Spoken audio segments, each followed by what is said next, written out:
Hello. For those of you who don't know me, my name is Daniel.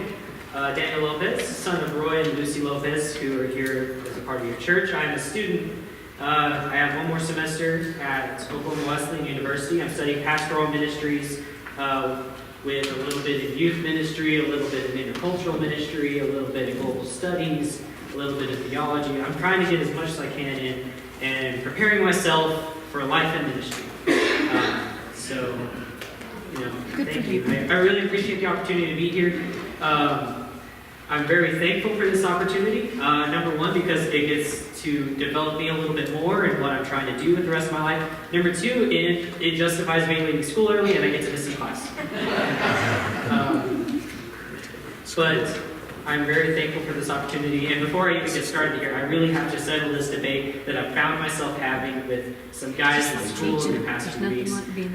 When is too early for Christmas music? So if you think that November is too early for Christmas music, please raise your hand.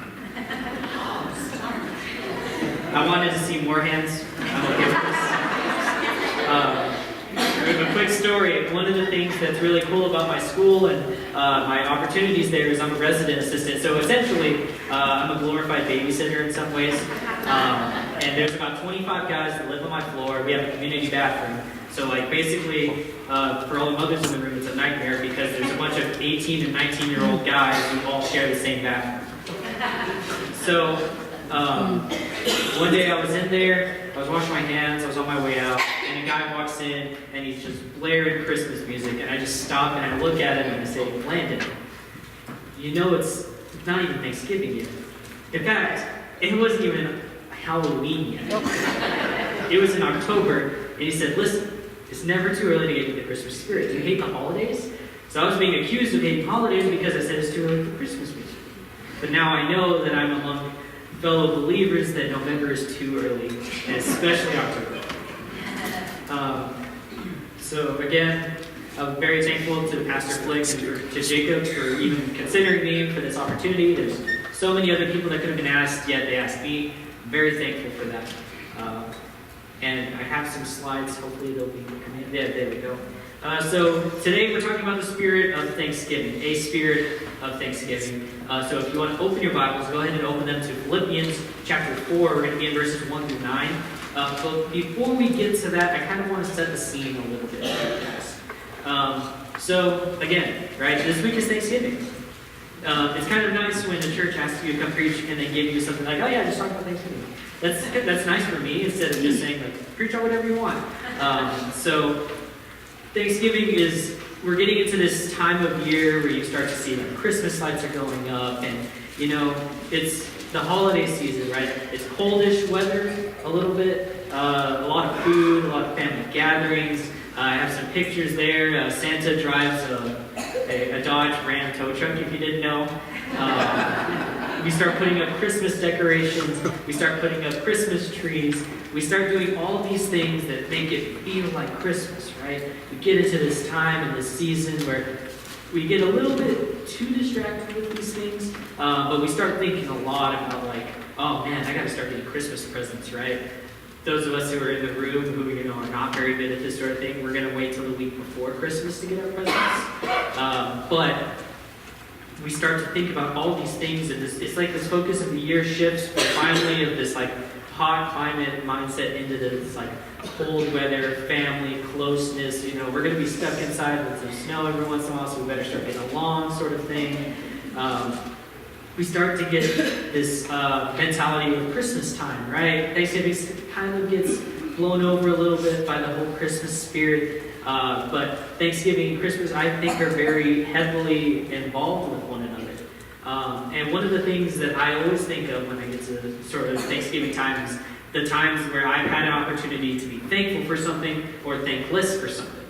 And one of the times that I can recall, well, probably the most common occurrences in my life, was around Christmas time. I remember being about the age of 6, and of course, little kid, you want presents, right? You walk up to the Christmas tree and you start looking around and you're like, "Oh, you see that big box there? That's mine. That's my present." And then you're looking for a name, and then when you don't see your name on it, you get a little sad. You're like, "Well, I'm sure they still love me. I remember.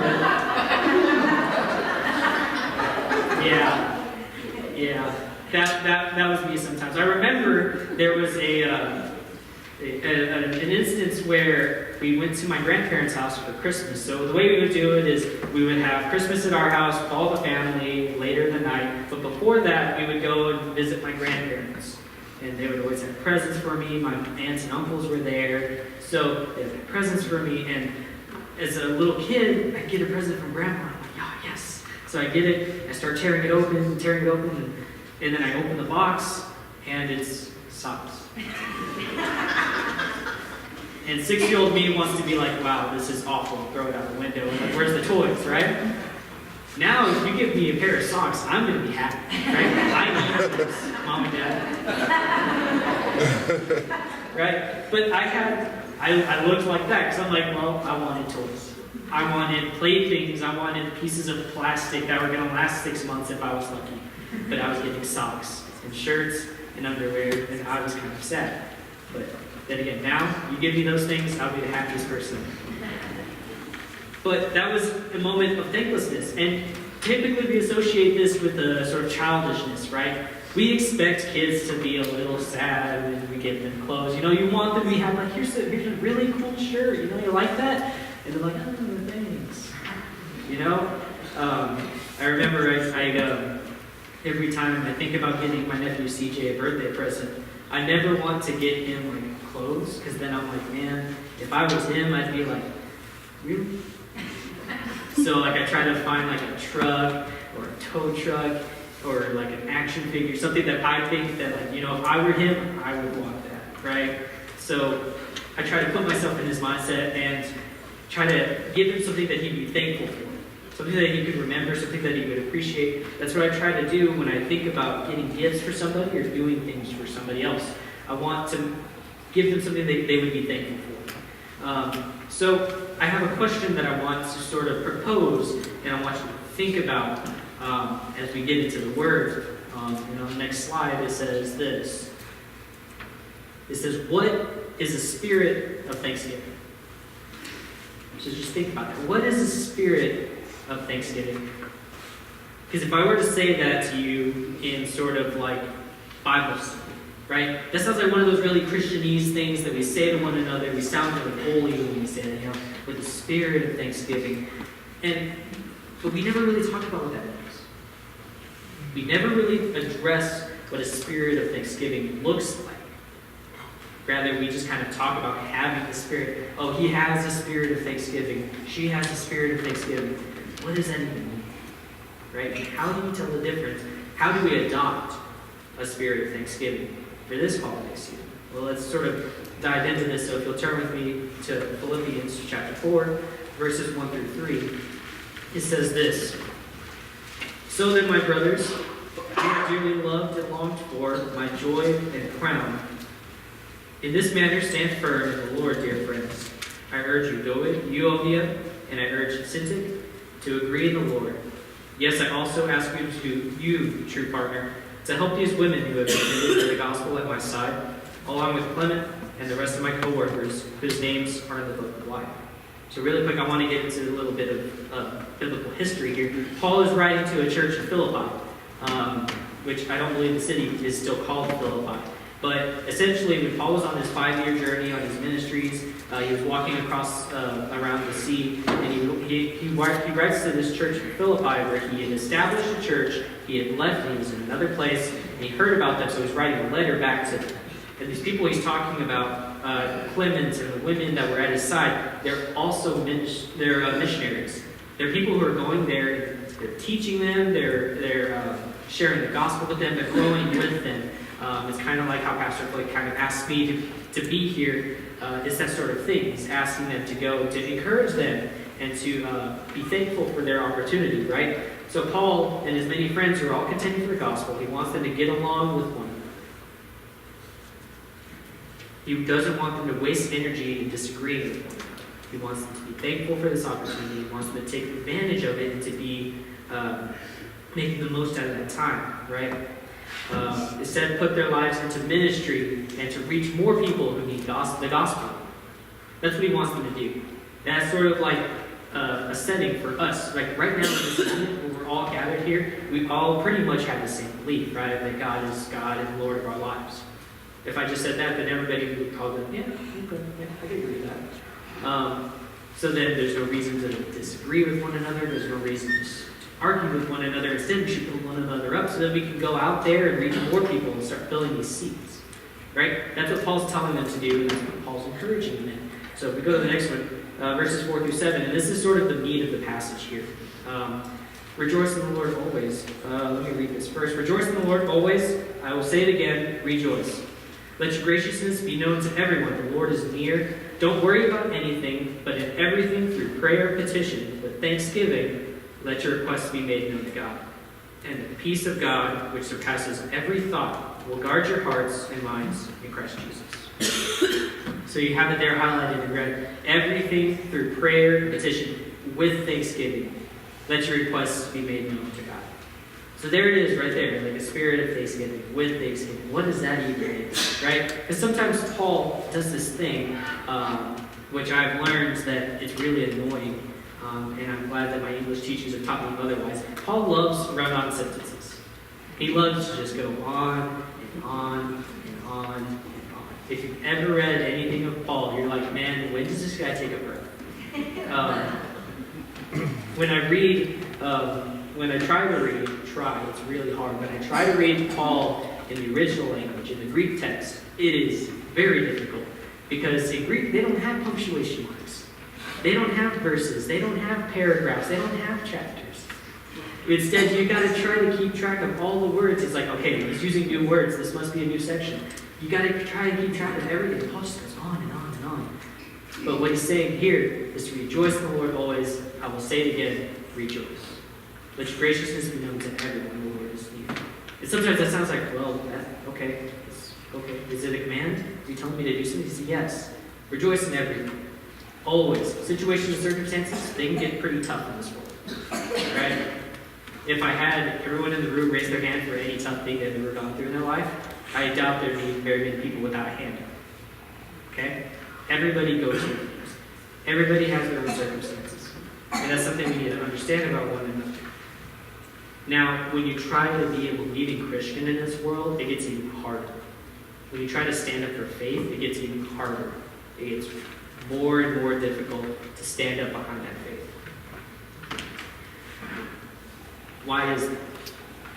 Because Christianity is something that's so backwards to the way that the world works, everything seems to be against you. If you ever really thought about the things that Christianity holds and the things that the world holds, you would see how much they just butt heads with one another. So when you think about, we can say, things that the United States does. When you think about some of the things, the decisions that the government has made, and some of the things that the Bible holds in value, you start to see, okay, well, there's a little bit of conflict here. So how in the world is the church and the government supposed to get along? They're very long discussions that they try to decide all of these things. They can get very messy sometimes. But that's because Christianity is such a radical thing, it's such a life-altering thing. It gets hard to follow, right? So that way only real believers end up sticking to it. So Paul is saying, rejoice in everything. When you find yourself at odds with one another, rejoice. Because you have someone to be at odds with. When you find yourself in a situation that makes it feel like I can't believe in anything, rejoice. Because at least you have the opportunity to struggle with something. And it will grow you. So, rejoice in your victory. Rejoice in defeat. Rejoice in everything. Because God's near. And it's something that sometimes we just forget about that. That God isn't this distant force, right? He didn't take the world in this little form of a watch, make it spin, and then walk away from it. And he's just kind of watching. No, he's very, very close. He's intimate, right?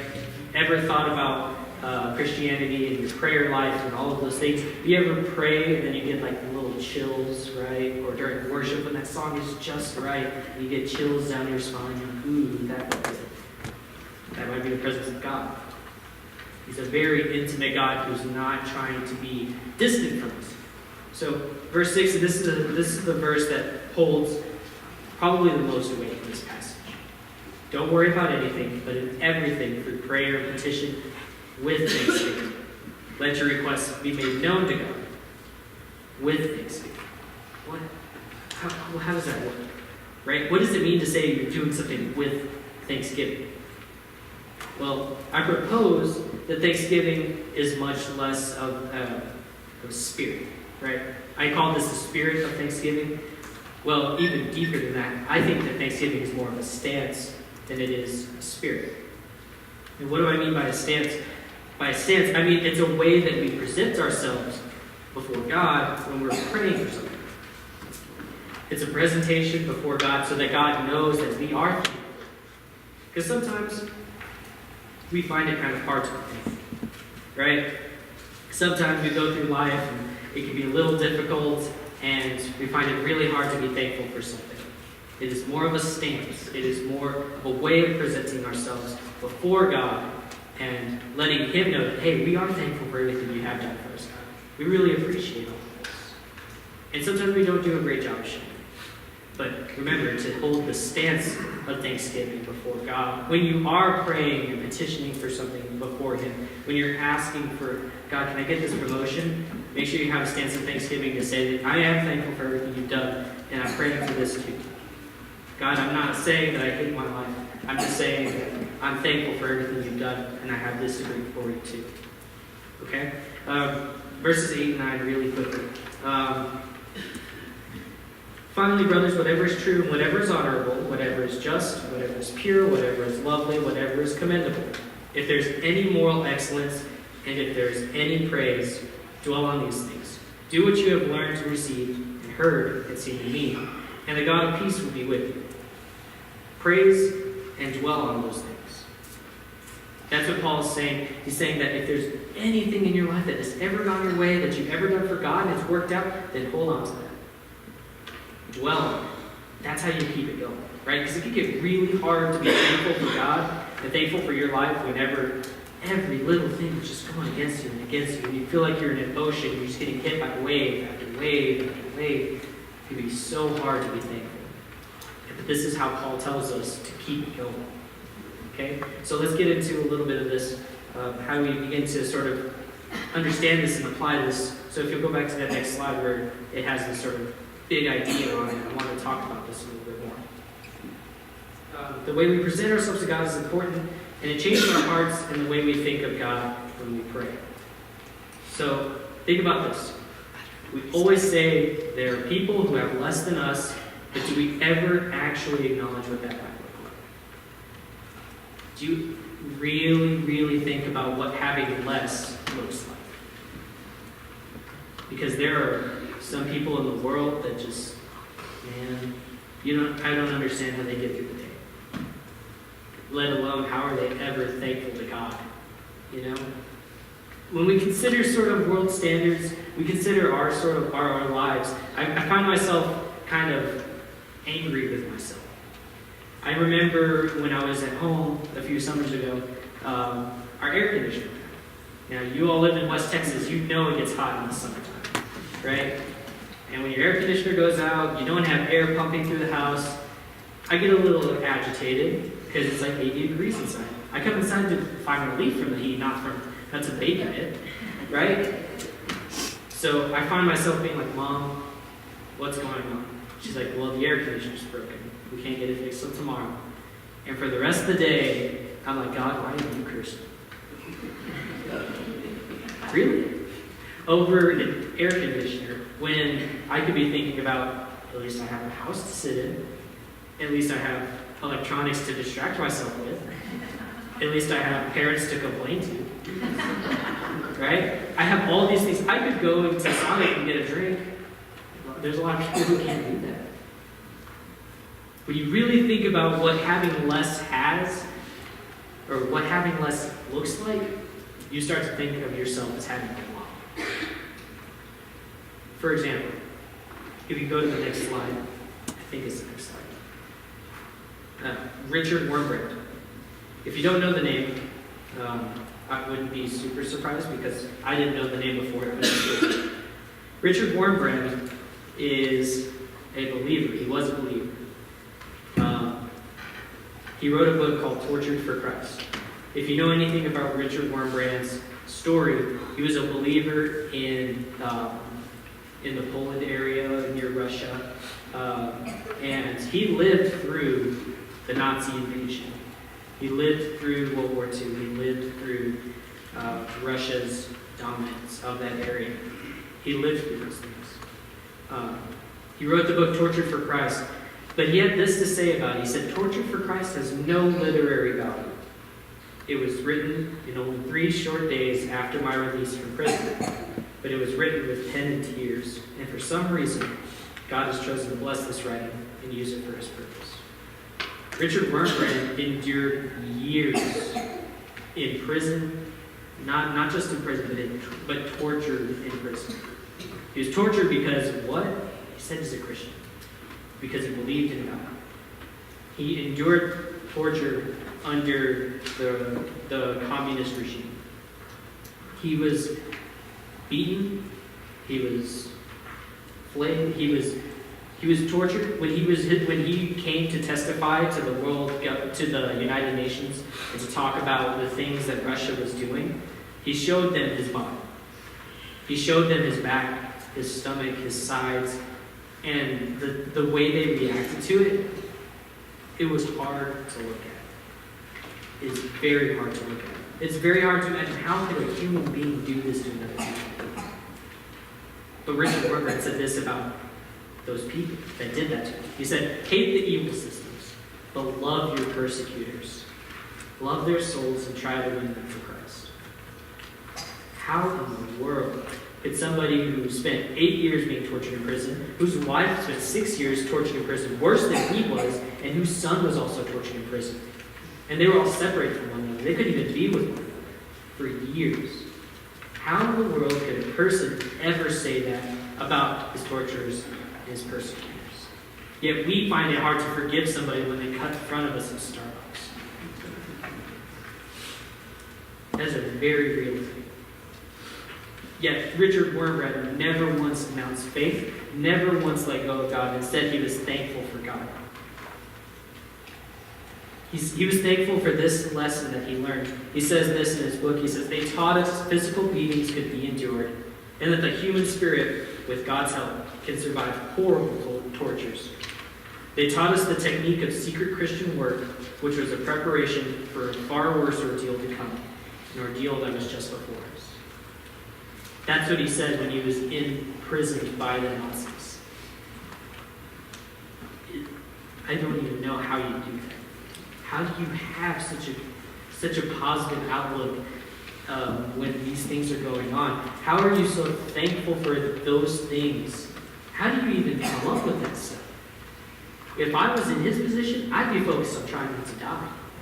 I mean, and I think that's a very real thing. I want to see tomorrow. Instead, he's like, I have an opportunity to share it. And the first officer he met from the communist regime, he shared the gospel. He had the thankfulness and the heart and the faith to just start sharing right there. Wow. Yet we can walk by hundreds of people and never say a thing about God. We sort of miss this point, this idea of thankfulness sometimes. There's more. I mean, this isn't just something that happened 50 years ago and we don't have to worry about it anymore. It's happening now. Last year, this year. There's a story of a pastor in Iran. He led an underground church, a house church. If you don't know, in Iran, the government forbids Christian worship, and they oppress you, and they attack you for that sort of thing. You can't be an openly professing Christian in Iran. It's illegal. You'll get caught for blasphemy laws against Islam. You'll get thrown into prison. You'll get tortured for that. You can be exiled by your family. Your entire family, if they find out you're a believer, they kick you out of the house and they shun you. And in their culture, you're better off dead than being shunned. Yet this man decided, I'm going to get pastor, and I'm going to make a house church, and I'm going to bring other believers in, and I'm going to teach them about God, and they're going to teach others. When he knew all of these things, and eventually His house church was raided by the government. They came into his house church, they kicked his door down, and they took him to prison. They took him to prison, and he spent 3 years in prison in Iran. In those 3 years, he did not mope, he did not cry, he did not whine. He was thankful. Because he said, God, I have an opportunity to share with people who are in prison at the lowest of lows, with no other hope in the world. And now I can tell them about God, and they can hear you. That is a spirit of thankfulness. That is a position of thankfulness. That is a stance that says, I'm thankful for just being alive today, because I can tell more people about God. That's kind of hard for us to understand, because we don't come to church with the fear that the police are going to break the doors down and start arresting people. We don't have that fear. So it can be really hard for us to understand, like, how hard is that actually? You know? And it makes us feel bad, because it's like, well, I can't even, I have to have my clothes clean, my pants ironed, my shirt has to fit right. We have to have all these things, and if it doesn't work out, I'm having a horrible morning. We have to really start to think about what we have to be thankful for. So I have some things here we can apply to ourselves as we go out from this class. So in that next slide, I think my application should be there. Yes. This is how you're going to apply it to yourself today. Number 1, count your many blessings. That's such a good hint. Count your many blessings. I mean, if I sit here and I start thinking about it right now, I had a bed to wake up in, I was warm, I had clothes, I was able to drive myself to church, I had a house with a roof, I had blankets, I had a heater. I have so many things I could be thankful for right there, just this morning. Count your many blessings, because you have a lot. Being here right now is a blessing. Being alive right now is a blessing. Start counting those things. Start having that spirit of thankfulness, just being thankful that God, thanks for letting me wake up this morning. Because sometimes we don't realize that today wasn't promised. That's a scary thought. Today was not promised. Tomorrow was not promised. Yet we woke up today. We have to be thankful for that. Pray for somebody else who is struggling. There is a service that you can sign up for free. No spam, no ads, nothing like that. It is, if you go to thevoiceofthemartyrs.com, you can sign up for their newsletter. And they send out prayer requests from hostile and restricted nations where Christians are being persecuted and killed for their faith. And you can pray for them, you can pray for their families, you can pray for other people who are trying to go to those places. People are going to those places actively just to tell people about Jesus. Not to fight wars and not to bring food, but they're just going so that they can tell them who God loves. They're risking their lives just to say those words. And you can pray for those people. Pray for someone else who is struggling. 3, be grateful for the things God already did. Again, being here is a blessing. Having a family is a blessing. Having people around you is a blessing. If there's even just one person in your life that you can be thankful for, you should. And you should make it known that you're thankful for them. Because you don't know how many more opportunities you have to be that way. Nothing is promised yet. So be grateful for the things God already did. So one more thing as I wrap this up. I think it's on the next slide. Keep it going. Focus on the good things, the things that God has already blessed us with. That's how you're going to keep it going. How are you going to continue to pray for someone who's struggling? Just remember, God's already done this for you. God gave me the opportunity to be here. God gave me the ability to leave school a little early. Right? I'm super thankful for that. That means I didn't have to go to class on Monday and Tuesday. There's so many things that we can focus on. Just the fact that I get to go to college is something I can focus on. It's not an opportunity everybody gets. I can focus on that. I can be happy with that. Focus on the good things, the things God has already blessed us with. A lot of us in this room have seen something in our life that we can be thankful for, something in our life that we would consider a blessing. For a lot of parents in the room, probably your children. For a lot of us young people in the room, our parents. For some of us who might think, oh, I don't have anything to be thankful for. I don't have parents. I don't have siblings. I don't have a home. You're alive. And you're here. That is something to be thankful for. And, we may think that by our standards of comfort that we live by every single day, that I don't have a jacket today. I'm kind of, I'm really suffering today. But if that person's just happy to be alive, what's stopping us? If people who have nothing can be thankful every single day, then what is stopping us? So I'll go ahead and pray for us, and then I thank you for worship team. So goodbye, your heads. Dear Lord, we're thankful for this opportunity we have to come together. We're thankful for this time to be thankful for you, that we take this position of thankfulness that you have shared with us through Paul, that you help us to be thankful for everything that you've done for us. Help us to hold on to the small blessings and the large ones. I pray that you help us to pray for those who don't have anything, to be thankful that we have what we do, and to help those who don't have anything, and to continue to pray for them, and help us to adopt the spirit of thankfulness that they have.